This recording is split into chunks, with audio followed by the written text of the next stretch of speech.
শিমুলপুর গ্রামে এক দরিদ্র বাস করত। সে কিছুদিন যাবৎ কাজ পায় না। তখন তার গিন্নি তাকে বলল,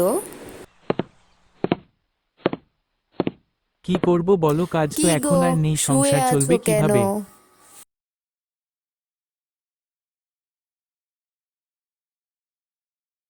পাশের বাড়ি রহিমার ছেলে দেখলাম একটা গরু আনলো।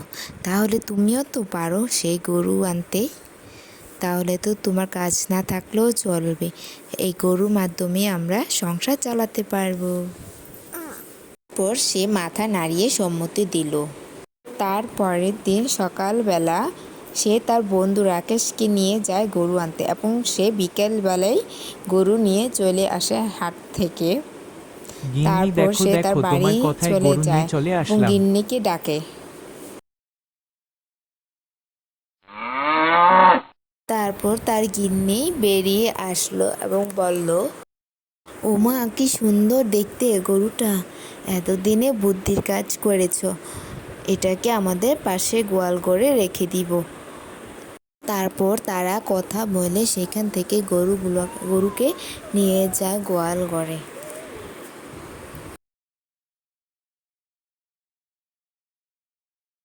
তারপর সে তার গরুকে গোয়াল ঘরে রেখে আসে।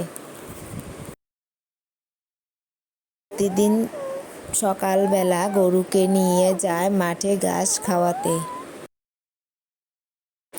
সারাদিন গরু ঘাস খায় আর দারিদ্র সেখানে বসে থাকে। বিকেল হলে গরুকে নিয়ে চলে যায় বাড়িতে।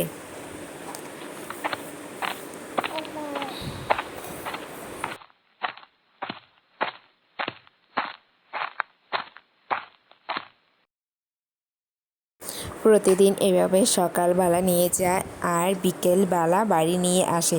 দেখতে দেখতে কয়েকদিন পার হয়ে যায়। তারপর একদিন গরুটি একটি বাচ্চা দেয়।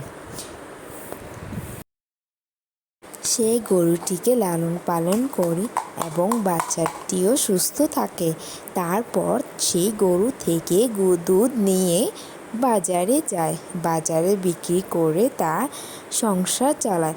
তার আর কষ্ট থাকে না, অভাবও দূর হয়ে যায়।